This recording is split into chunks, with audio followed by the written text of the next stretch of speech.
Eh regardez, là c'est peut-être vous en 2050, et ça, c'est ce que vous voyez si je vous téléporte sur Terre dans 5 milliards d'années.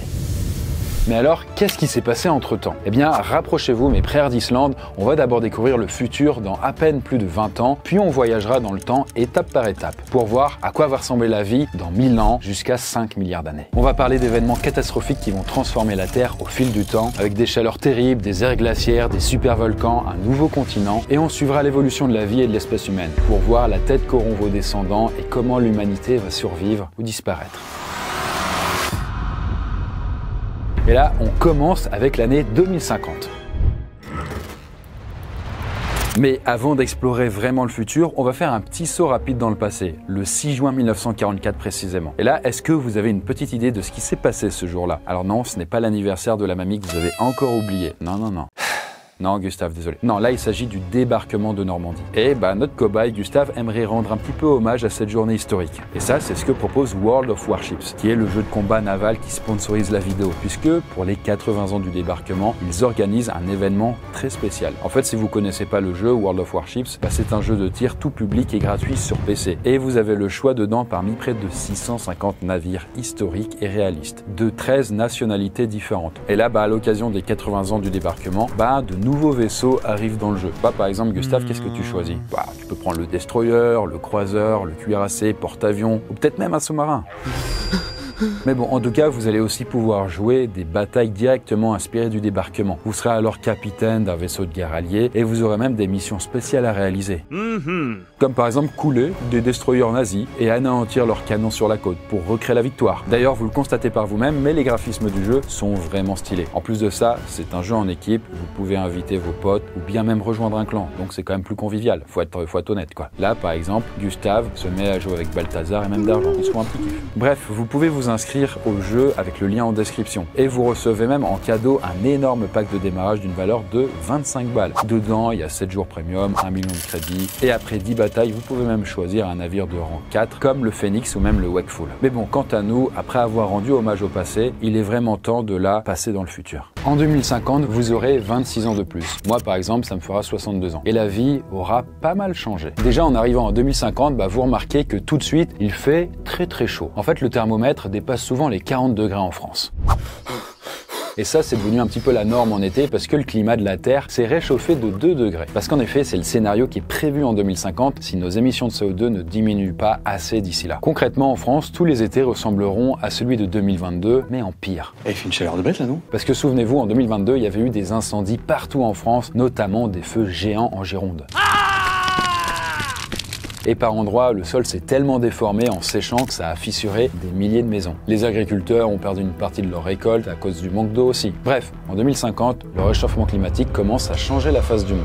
Et entre la déforestation et les incendies, environ 50% de l'Amazonie s'est transformée en savane. Ce qui, mine de rien, fait quand même 6 fois toute la surface de la France. À côté de ça, la grande barrière de corail d'Australie est morte et les 1600 espèces qu'elle abritait ont disparu. En plus de ça, les pluies sont devenues plus rares et plus violentes. Le sol absorbe moins d'eau, donc il y a plus d'inondations. Mais je vous rassure, on va pas parler que du réchauffement climatique. Vous allez voir, il y a aussi plein d'autres catastrophes qui vont nous arriver dans la gueule. Comme des astéroïdes géants, des océans qui vont totalement disparaître, et j'en passe. Mais ça, ce sera plus tard. Parce qu'en 2050, vous croisez plein de personnes avec des objets étranges sur le corps. En fait, ce sont des humains augmentés. C'est-à-dire qu'ils sont équipés de technologies qui les rendent un peu plus performants, quoi.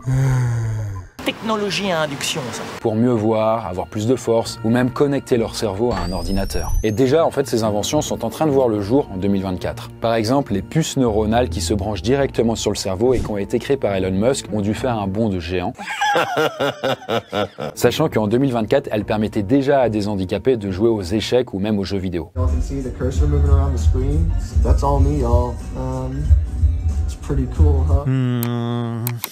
Mais le plus impressionnant, c'est peut-être Patrick Pommen, qu'on a surnommé l'homme le plus connecté d'Europe, parce que ce néerlandais a 35 puces sous la peau. Il a une puce pour plier son contact, 4 badges pour ouvrir les portes, 10 LED, 11 aimants, 2 implants au niveau de la tête, un bordel quoi. Je suis Iron Man.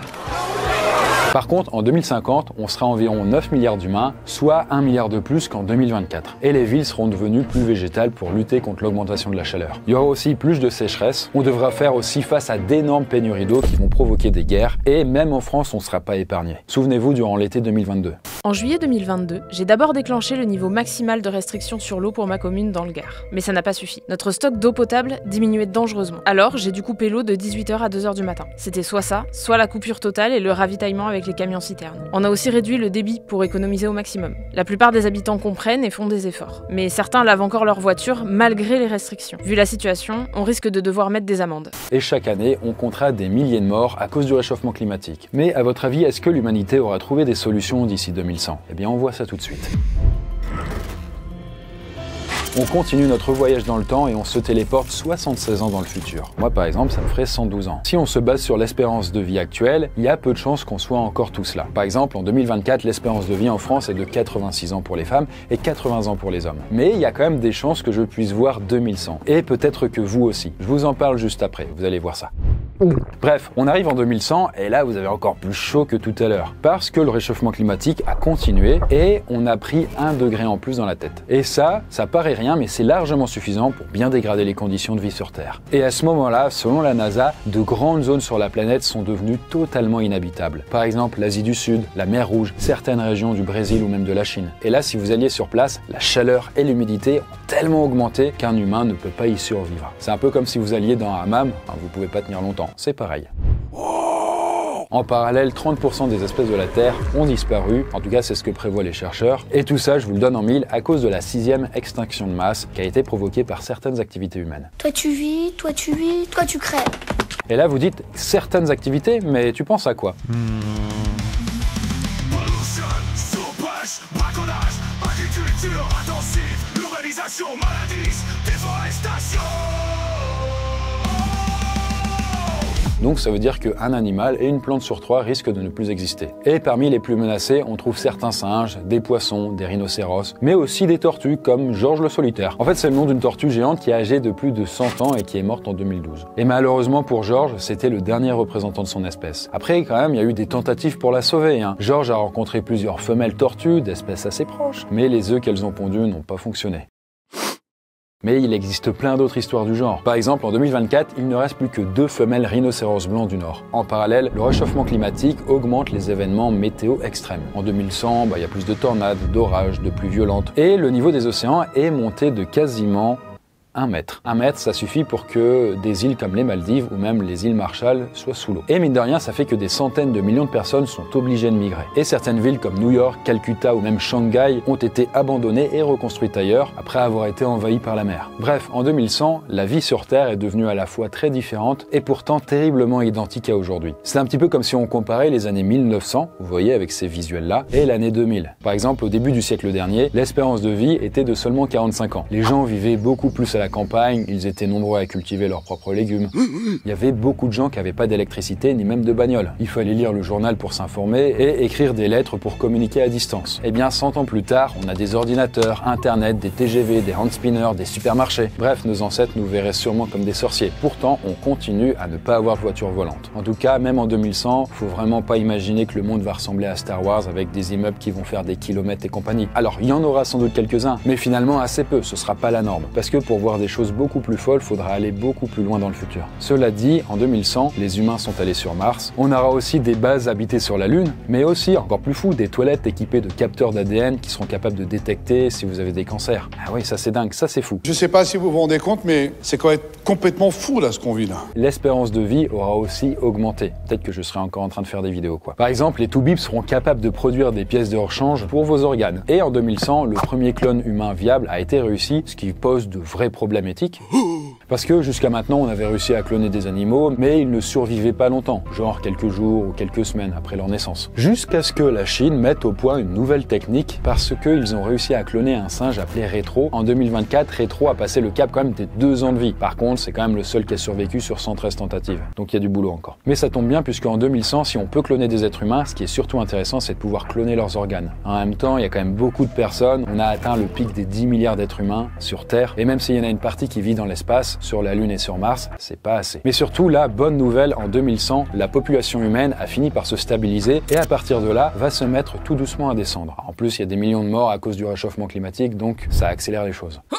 Mais finalement, tous ces problèmes vont être éclipsés par plein d'autres à partir de l'an 3000. Ouvrez bien les yeux puisque là, on vient d'atteindre l'an 3000, soit dans 37 générations. Et je ne sais pas si ça finira bien par devenir tendance à un moment. A priori, vous ne vous attendez pas à voir ça, mais attendez-vous plutôt à voir ça.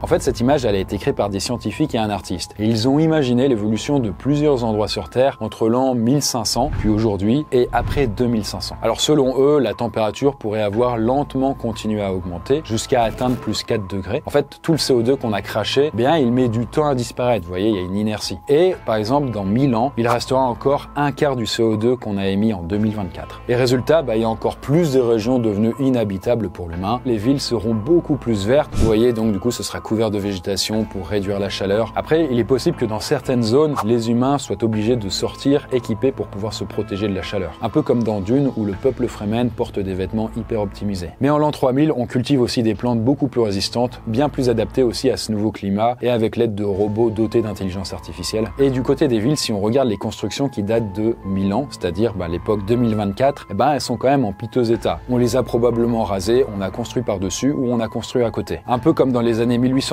à Paris où le baron Haussmann a rasé toutes les maisons qui étaient en bois, y compris celles qui étaient construites sur des ponts, pour pouvoir construire à la place le Paris qu'on connaît aujourd'hui. En fait, les experts estiment que d'ici 1000 ans, donc en l'an 3000, toutes les grandes structures seront à moitié détruites. Le béton sera émietté, l'acier sera corrodé et rongé, et ça se pètera la gueule. Après, ça dépend si on les entretient ou pas aussi, bien sûr. Par exemple, vous voyez l'abbaye du Mont-Saint-Michel qui a été construite en l'an 1000, et bien encore en 2024, elle a une belle allure. Mais en l'an 3000, s'il y a bien un truc qui sera bien conservé, ce seront nos déchets, que ce soit les puces de téléphone, le polystyrène, les forfaits de ski, certaines bouteilles en plastique. Mais après, l'histoire des déchets, elle date vraiment pas d'hier. Par exemple, les archéologues ont découvert une décharge vieille de 1500 ans en Israël. Et dedans, ils ont retrouvé des noyaux d'olive, des éclats de poterie et même des ossements. En fait, plein d'indices pour mieux comprendre le mode de vie à l'époque de l'Empire romain. Et là, en l'an 3000, je pense qu'ils vont vraiment découvrir qu'on était des sacrés cochons. Oh. Après, petite info anecdotique, mais les mois sont plus longs de quelques secondes. Parce qu'en effet, la force d'attraction de la Lune ralentit très lentement la rotation de la Terre. Bon, alors là, on parle que de quelques secondes sur un mois, donc il faut se calmer. D'ici 250 millions d'années, ça aura un impact.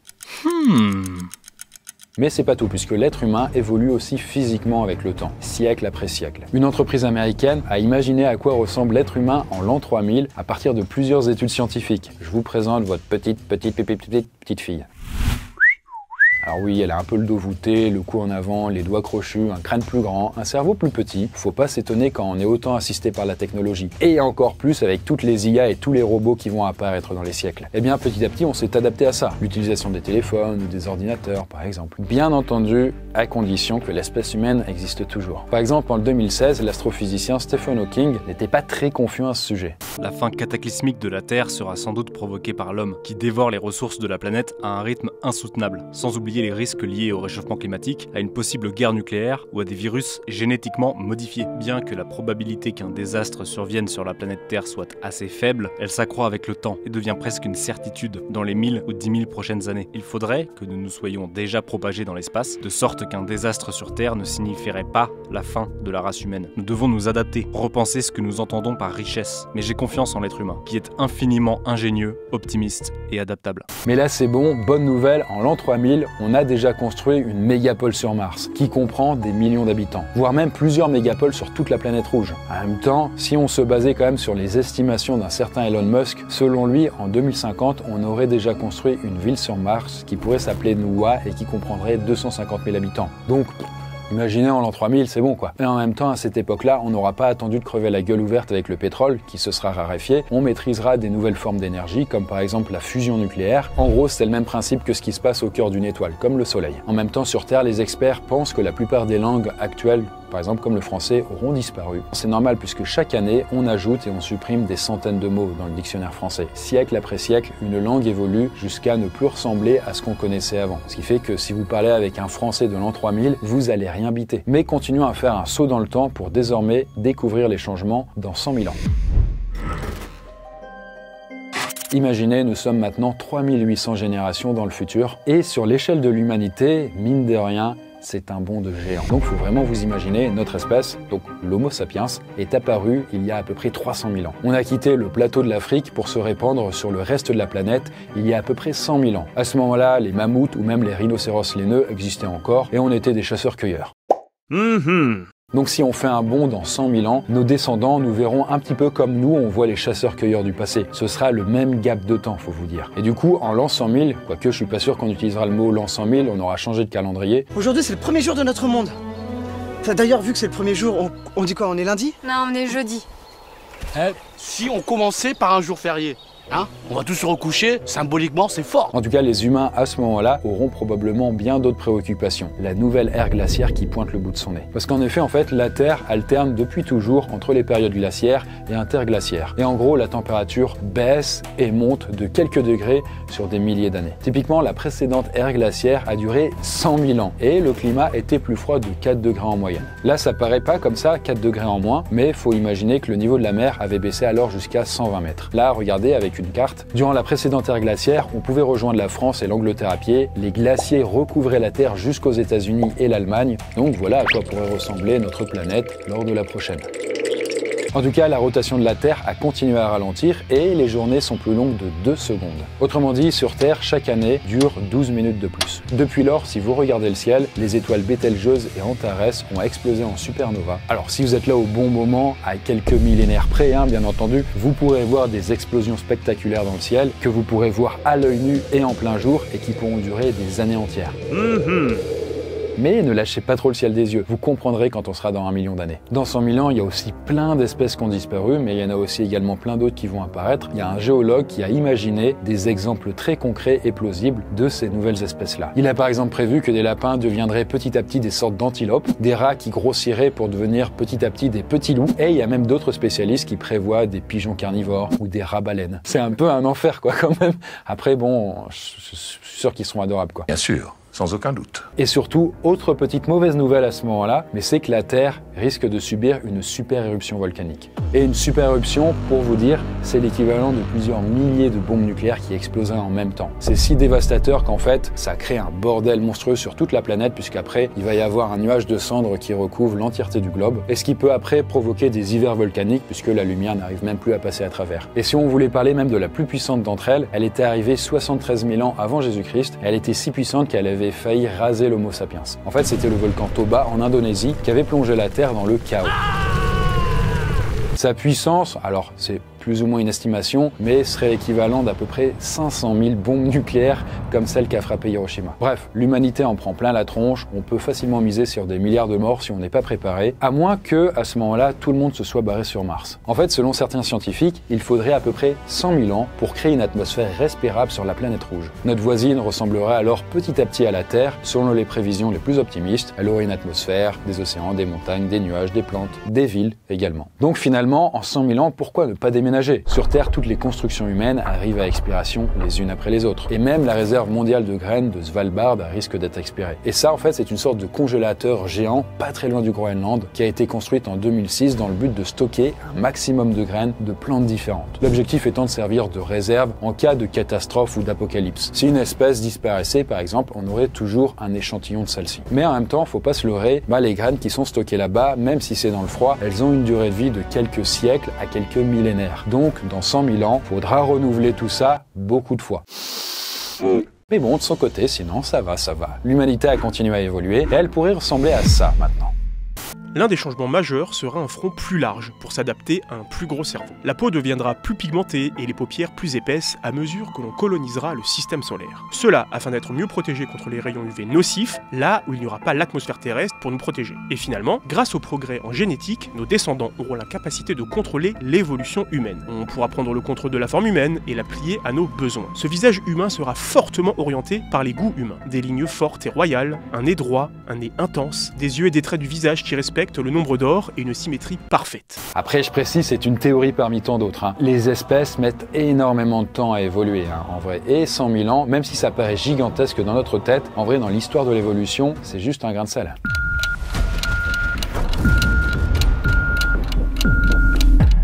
Mais néanmoins, ça peut être suffisant en fait pour avoir plein de petites variations génétiques partout sur Terre, comme la couleur des yeux, de la peau, du type de cheveux. On pourrait par exemple trouver un Norvégien avec une peau bronzée, des yeux bridés ou même des cheveux crépus. Mais on va voir maintenant que l'évolution de la Terre peut aller bien plus loin que ça.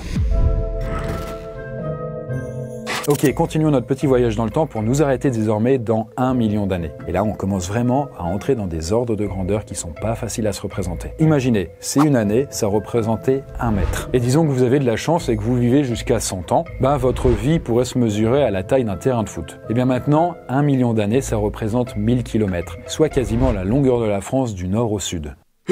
Ça fait beaucoup de terrain de foot. Bref, c'est hyper loin et statistiquement, en fait, notre planète aura été frappée par 2 ou 3 astéroïdes d'environ 1 km de diamètre. Alors pour comparer, l'astéroïde qui avait défoncé les dinos, lui, il mesurait 10 km de diamètre. Donc là, on est quand même sur beaucoup plus petit. Mais néanmoins, c'est quand même pas mal. Et surtout, c'est suffisant pour faire beaucoup de dégâts. Si un caillou de 1 km nous tombait dessus, l'énergie dégagée lors de l'impact serait plus dévastatrice que la totalité de l'arsenal nucléaire mondial. Heureusement, d'ici 1 million d'années, l'humanité sait sûrement comment dévier les astéroïdes. Parce que déjà, en 2022, la NASA a réussi à le faire à petite échelle. En fait, c'est tout con, ils avaient envoyé une sonde sur un petit astéroïde pour tester de dévier sa trajectoire. Et en fait, ça avait fonctionné plus que prévu. En fait, la sonde avait été projetée comme avec un lance-pierre à 22 500 km/h contre cet astéroïde de 160 mètres de diamètre. Ce qui avait permis de ralentir beaucoup plus que prévu la vitesse de l'astéroïde. Bref, quoi qu'il en soit, les paysages ont eu le temps de beaucoup évoluer en 1 million d'années. Par exemple, avec l'érosion, le Grand Canyon des États-Unis s'est creusé jusqu'à se transformer en vallée, les chutes du Niagara ont disparu et à la place, il ne reste plus qu'un grand lac.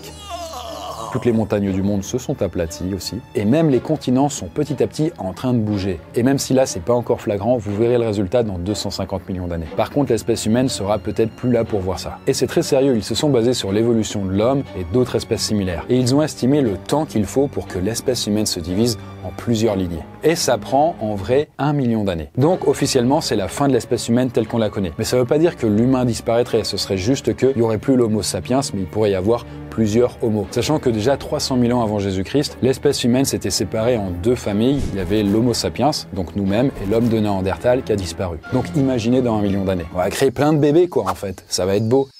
Par exemple, sur Terre, on pourra avoir l'Homo terrentris, donc les habitants de la Terre. On pourra trouver l'Homo marsensis, qui lui vivra sur Mars. Fait intéressant, mais il sera probablement beaucoup plus grand que les humains terrestres, tout simplement parce que la gravité martienne est 3 fois plus faible que celle de la Terre. Donc, comme on est plus léger, nos os peuvent pousser davantage. Bref, il ne restera plus grand-chose de l'Homo sapiens de 2024. Et même le projet Memory of Mankind, qui a été lancé en Autriche en 2012, ne sera plus là. Parce que le but de ce projet-là, c'est de stocker un maximum de connaissances modernes pour garder une trace de nous. En fait, une sorte de capsule temporelle de notre époque. Et donc, si notre civilisation s'effondrait, ce projet pourrait aider des générations suivantes à rebâtir la société. En fait, dans ce projet, les données sont gravées sur des tablettes en céramique, et c'est pas pour rien parce que c'est un matériau qui résiste super bien au temps. Et ça peut tellement durer que la durée de vie estimée du projet est de 1 million d'années. Après, bon, ça risque quand même de se barrer en couille et donc de disparaître. Donc, dans 1 million d'années, même ce machin-là n'existera plus. Et d'ailleurs, même sans entretien, la grande pyramide de Gizeh est devenue au fil du temps un gros tas de cailloux informes. Et sur la Lune, l'empreinte de Neil Armstrong s'est effacée avec le temps. En revanche, avec le temps dont on dispose, l'humanité a peut-être eu le temps de coloniser toute la Voie lactée. En fait, certains chercheurs optimistes estiment qu'effectivement, ça pourrait nous prendre 1 million d'années. En fait, si on estime qu'il faut 1000 ans pour rendre une planète à peu près viable, et qu'on part du principe qu'on arrive à voyager à 10% de la vitesse de la lumière, en nous répandant comme un bon virus, on aura eu le temps de visiter toutes les étoiles de notre galaxie. En tout cas, en supposant qu'on y arrive, parce que, entre-temps, sur Terre, il y a une nouvelle catastrophe qui se profile. Ok, refaisons un bond 250 millions d'années plus loin. Nom de Zeus. Et là, si on reprend l'exemple de tout à l'heure, si une année c'est 1 mètre et que votre vie représente un stade de foot, 250 millions d'années, ça représente 250 000 km, soit 6 fois le tour de la Terre. Au fil du temps, les plaques tectoniques ont lentement continué à bouger. Donc vous savez, c'est les morceaux de la croûte terrestre sous les continents. Et sachant qu'ils se déplacent d'environ 2,5 cm par an, sur des siècles, ça fait pas beaucoup, mais après des millions d'années, ça représente beaucoup de kilomètres. Et là, les continents se sont réassemblés pour former ce qu'on appelle Pangea Ultima, un nouveau supercontinent. Exactement comme la Pangée qui était la forme de la planète Terre il y a 290 millions d'années. En fait, quand les plaques tectoniques entrent en contact, bam, Leur collision déforme la surface. À partir de cet impact, qui en réalité est extrêmement lent, eh bien des nouvelles chaînes de montagnes immenses apparaissent. Mais tout ça, ce n'est rien par rapport à l'astéroïde géant qui fonce droit sur Terre. Et cette fois-ci, c'est sûr, il fait au moins la taille de celui qui a mis fin aux dinosaures. Parce qu'en effet, le temps moyen entre deux impacts de ce calibre est estimé à 100 millions d'années. Donc là, cet astéroïde peut potentiellement anéantir toute forme de vie sur Terre. Mais heureusement, s'il reste des humains, ils ont eu grandement le temps de savoir comment le dévier. Ils ont quand même eu des millions d'années pour se préparer. À un moment, les gars, faut bosser, quoi. Et d'ailleurs, 250 millions d'années dans le futur, eh bien, une journée sur Terre dure 1h30 de plus. Ce qui fait qu'on a des journées à 25h30. Toujours parce que la Lune ralentit petit à petit la rotation de la Terre. Mais pour info, après 250 millions d'années, ça y est, la planète Terre a enfin reconstitué ses réserves de pétrole. En même temps, la luminosité du Soleil a augmenté d'environ 2%. Là, vous dites 2%, c'est pas grand-chose, sauf que vous allez voir que ça aura des conséquences dévastatrices un peu plus tard. Et bon, même si on évite les astéroïdes géants, on va subir plusieurs extinctions de masse. Sachant que des extinctions de ce style, il y en a à peu près tous les 100 millions d'années. Ça représente à peu près 85% de toutes les espèces vivantes qui sont rayées comme ça d'un coup. Après, tout va dépendre aussi de l'endroit de la planète où le supercontinent va se former. Parce que s'il se forme au niveau de l'équateur, comme c'est l'endroit où il fait le plus chaud, sa surface se transforme en un désert géant. En plus, quand tous les continents se rassemblent, comme ils se heurtent les uns dans les autres, ça crée des méga éruptions volcaniques, ça rejette énormément de CO2, et là on n'a pas besoin des humains. Le taux de CO2 explose dans l'atmosphère, ce qui fait un effet de serre qui fait que ça augmente encore plus la température, ce qui fait que la température moyenne sur Terre sera à ce moment-là de 45 degrés, comparé aux 15 degrés d'aujourd'hui, au point où plus de 90% de ce nouveau continent sera inadapté à la vie. Et du coup, si on est encore là, le seul endroit encore viable pour l'être humain, ce serait possiblement les côtes, en bord de mer, plutôt dans le nord ou le sud. Et en gros, ce supercontinent ressemblerait pas mal à la planète de science-fiction Dune. Du sable, des rochers, aucune végétation, même pas d'eau, bref, des paysages désertiques.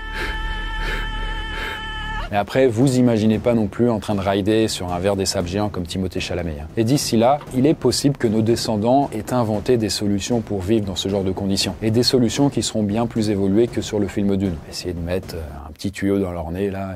On pourrait imaginer des véhicules pour voler ou glisser hyper vite sur le sable, qui serait quand même moins dangereux et plus commode qu'un ver géant. Ou même des maisons qui seraient bien conçues pour garder la fraîcheur. En tout cas, j'espère pour eux, parce que dans la prochaine étape, le soleil va faire monter la température bien plus haut. On se téléporte cette fois-ci en l'an 1 milliard. Si on reprend avec une année, ça fait 1 mètre, voilà, une vie humaine, un stade de foot, eh bien 1 milliard d'années, ça fait 3 allers-retours entre la Terre et le Soleil. D'ailleurs, en parlant de Soleil, justement, après 1 milliard d'années, eh bien, il est devenu 10% plus lumineux. Là, vous vous dites 10%, ça va. Ça entraîne une réaction en chaîne de conséquences catastrophiques. La température moyenne de la Terre grimpe à 47 degrés, avec des pics proches du 100 degrés. Avec toute cette chaleur, les océans s'évaporent à toute vitesse. L'atmosphère est alors chargée de vapeur d'eau, comme dans un hammam, et se transforme en une gigantesque serre humide. Vous ne pouvez pas vivre plus d'1 quart d'heure sur cette Terre. Mais ça, c'est pas le pire, puisque le niveau de CO2 dans l'atmosphère diminue énormément, jusqu'à tomber bien en dessous du niveau nécessaire pour que la photosynthèse fonctionne. Sachant que, je le rappelle, la photosynthèse, c'est quand les plantes utilisent l'énergie du soleil, ainsi que le carbone dans l'atmosphère pour produire de l'oxygène. Sauf que si les plantes n'ont pas de CO2, eh bien on les prive de leur nourriture. Résultat, toutes les plantes disparaissent totalement. Le problème, c'est que les plantes sont à la base de la chaîne alimentaire. Donc, l'extinction des plantes entraîne très rapidement la disparition de toutes les espèces animales sur Terre. Après, il y en a quand même quelques-unes qui ont survécu. Sauf que sans les plantes, tout l'oxygène qu'on trouve dans l'air et qui, là, nous permet de respirer, eh bien, il est divisé par plus de 20. Concrètement, ça veut dire que l'air devient totalement irrespirable pour les êtres humains. Et la disparition de l'oxygène entraîne la disparition aussi de la couche d'ozone. Et sans cette couche protectrice, eh bien, certains rayonnements nocifs du soleil traversent directement l'atmosphère. Et par exemple, pour un humain qui se retrouverait là-dessous, sans la couche d'ozone, eh bien, c'est un cancer de la peau assuré. Même tout simplement des coups de soleil hyper rapides et des brûlures au 2e degré.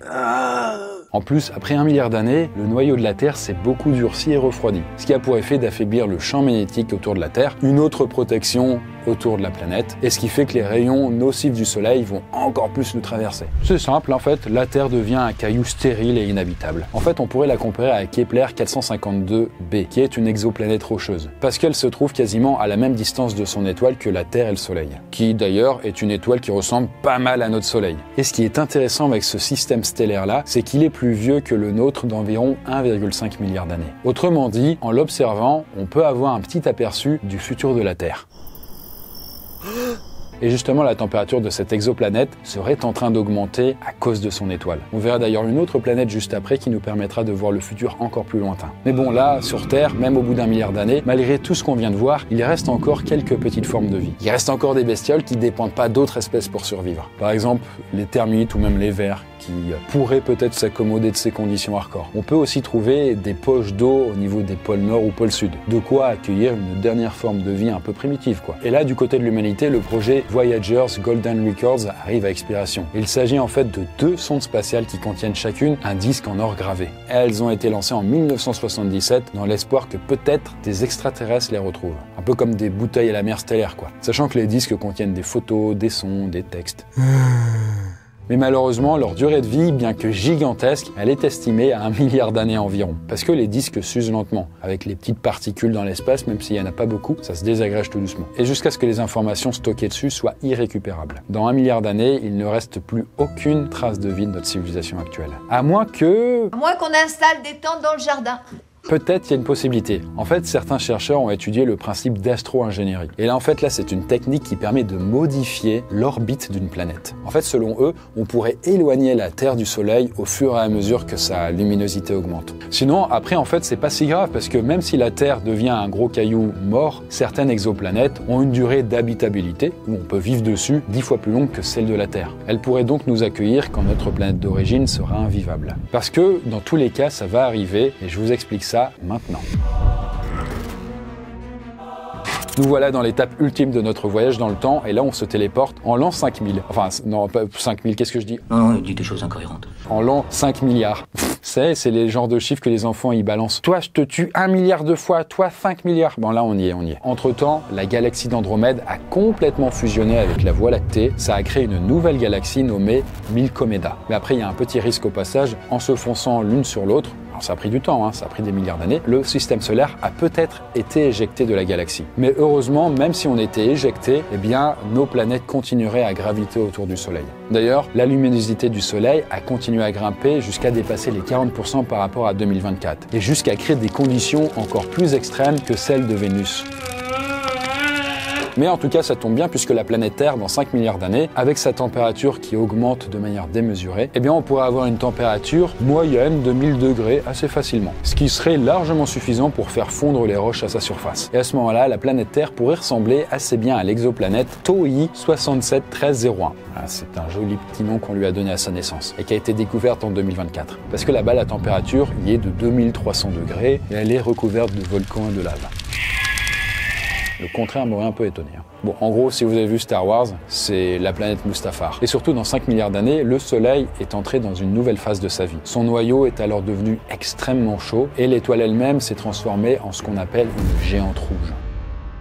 Et donc le Soleil s'est mis à grossir et encore, et jusqu'à devenir 250 fois plus gros qu'actuellement. Concrètement, prenez un ballon de foot et faites-le gonfler pour qu'il atteigne la taille de l'Arc de Triomphe, ça revient au même. Et en devenant une géante rouge, la luminosité du Soleil est devenue 2700 fois plus forte depuis la Terre. Et d'ailleurs, il est devenu si énorme qu'il a englouti Mercure sur son passage, qui est la planète la plus proche, et puis ensuite il a englouti Vénus. Et à ce moment-là, il se rapproche dangereusement de la Terre. Et jusqu'à ce que le Soleil et la Terre se retrouvent en face à face extrêmement proche. Et à tel point que là, on ne sait pas précisément si le Soleil va engloutir la Terre ou s'arrêter et mourir juste avant. Dans tous les cas, les quelques formes de vie qui étaient encore sur Terre finissent complètement carbonisées. Et d'ailleurs, c'est le principe d'un épisode de la série de science-fiction Doctor Who, où là, le docteur voyage 5 milliards d'années dans le futur quand la Terre va être engloutie par le Soleil. Il atterrit alors dans un vaisseau spatial plein de touristes venus de tout l'univers pour voir le spectacle. En tout cas, il nous reste peut-être un dernier espoir pour sauver la Terre. En fait, il faut l'éloigner suffisamment du Soleil grâce à l'astro-ingénierie.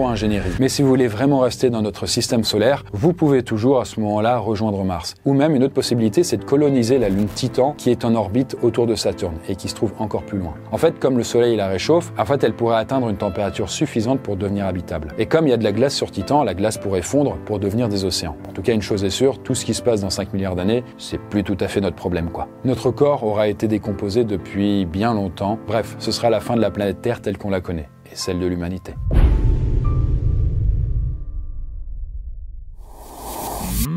Et voilà, sinon n'oubliez pas aussi de vous inscrire au jeu World of Warships si ça vous tente en passant par le lien en description. Si vous le faites, vous aurez en plus un énorme pack de démarrage en cadeau et vous pourrez rejoindre l'événement en hommage au débarquement. Et bien voilà la poiscaille pour cette longue vidéo qui trace tout le futur qui peut-être pourrait nous attendre. C'est une vision des choses. Vous avez vu qu'on s'est concentré aussi pas mal sur les choses négatives et sur le chaos qui pourrait y avoir. Néanmoins, et c'est quand même aussi bon de le rappeler à notre époque, c'est que l'humanité a toujours trouvé des solutions aux problèmes qui arrivaient face à elle. Et personnellement, je pense qu'on trouvera les solutions aux futurs problèmes auxquels on fera face. Et sur ce, j'espère que ça vous a plu. On se dit à la prochaine.